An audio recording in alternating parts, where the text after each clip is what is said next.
everybody, Tony D and Little Joan here. Merry Christmas, everyone. Merry Christmas Eve to the Paisans.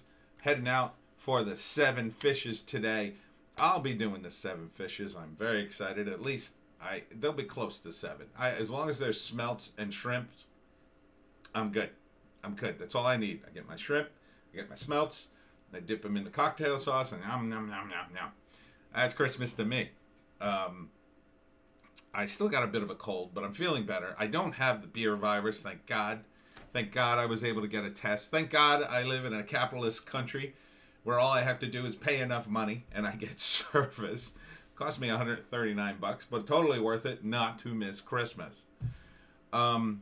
So nothing really going on yet, although I would keep an eye on the news in between, like, family stuff today, if you're doing family stuff.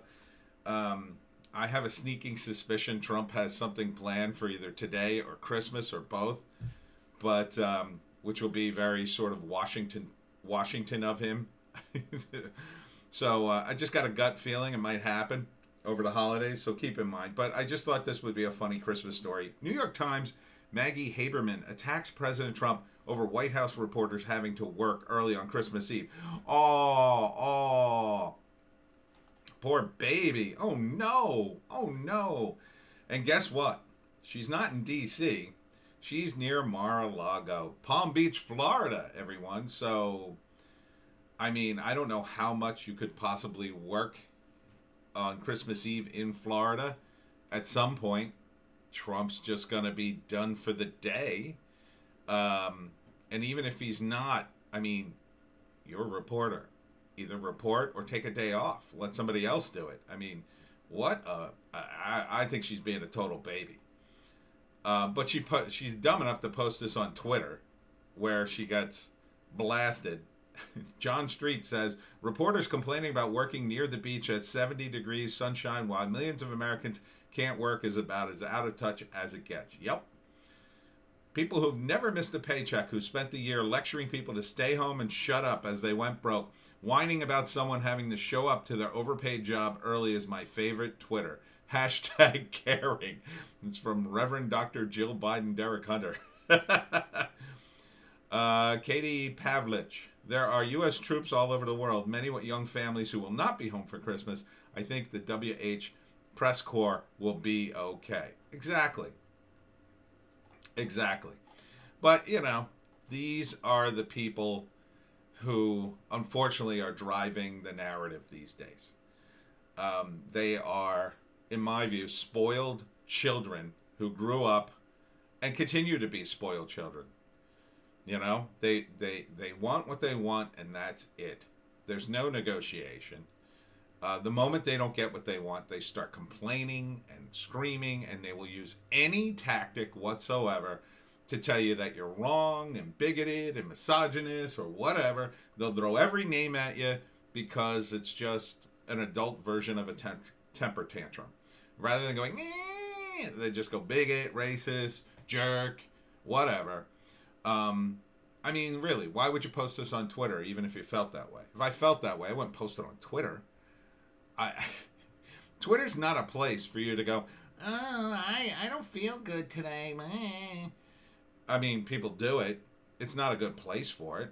Why would you do that? I see people do that all the time. Not just people who have blue check marks, but I see writers do it a lot.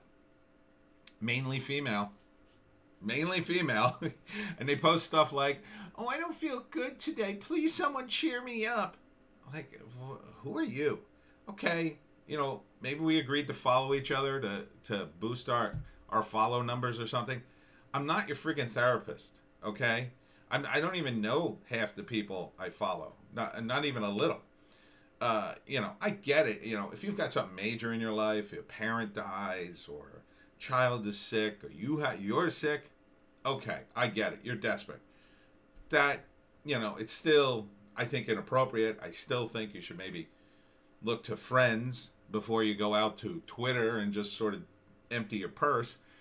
But, I mean, this kind of like, it's just so unprofessional and immature. I find it very distasteful. It's very distasteful to me. I try not to bother people. I try not to complain too much. I mean, I do complain a lot, but my complaints are kind of conversational, or I'm talking about something and I'm trying to make it better, at least in my own head. I like to solve problems. Just sort of like, I gotta get up early. Like, there's so many solutions to that problem. Quit, take a day off, show up late. I mean, if you already hate Trump, show up late. Show up late. Show up at like 12:30. Like, oh yeah, I overslept. Sorry, everybody. I mean, what, I can spell it out for you? You need help quitting jury duty too? It's just ridiculous.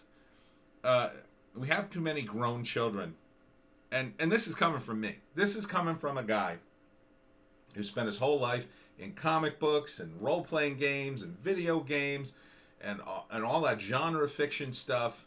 And even I'm getting sick of it. I'm getting sick of dealing with these kinds of people across the board, across the spectrum. Star Wars is coming back. Everybody's raving about it. I'm done. I'm not going back. I'm not giving Disney a dime. I'm not giving them money for Star Wars. I'm not giving them money for Marvel. If they do something new, I'll check it out, maybe, if it's good. But I'm done giving them my money. Just done. Yeah, other people can. I don't hold it against them, but I'm out. I'm done giving people my money who I feel have contempt for me. Why would you give money to the people who actively push these woke agendas in our culture and actively hate you? They hate you. They hate me. They definitely hate me. And Maggie Haberman, I assume, hates Trump. I assume she just hates Trump so much that she just has to dig and scrape the bottom of the barrel to find anything to say something nasty about the guy. And this is sort of like the last hurrah. If this is the last couple of weeks of Trump's administration, this is just like the pathetic last gasp of the media. I look forward to sweeping layoffs at the New York Times, CNN, and all these big media outlets. I just look forward to like them just dumping everybody after a while. They'll just get in some hot young women or good-looking people. Forget the old fogies. Oh, goodbye. Goodbye, you're too old, too many wrinkles. See ya. You don't test well. Goodbye. And they'll just get back to making money. And I look forward to a lot of these people on the street, and they'll be home and they'll have a little money left, so they'll say, oh well, now it's time to write my book, and they'll write their book and they'll be on Twitter begging you to buy their book. Sorry, get in line.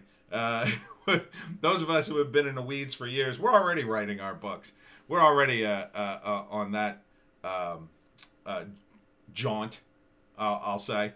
Speaking of which, I'd like to thank all my fans for buying my books this year.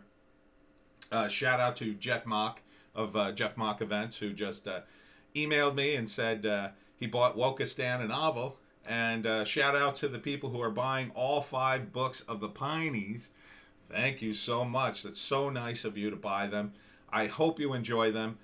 Feel free to review them. I could use some more reviews on Amazon or wherever is fine. Goodreads, I have reviews there. Where else? That's about it, really. Or just on your own blog, send me a link. I'd be happy to link it out and talk about it. And this has really been a strange year for me, kind of transitioning into a regular gig again. I didn't want to do this, wanted to get back into freelancing. Haven't done a lot of freelancing work this year, but some. I think next year, hopefully the country will open up again, and then I could get back to going to comic book conventions and writing comedy, and either way, and if there's going to be a war, at least I won't be cooped up in my house anymore. at least the Civil War will finally get rid of the mask. But we'll see what 21 brings. I'm optimistic. I hope you will be optimistic with me, because being positive is the way to go. So positive vibes this Christmas season for me and Joan. Right, Joan? Joan, we're gonna go. Get ready to go. You ready to go walkies? Ready to go walkies? Walkies time. Yeah. Well, we're gonna go walkies, and might see you later with some more videos.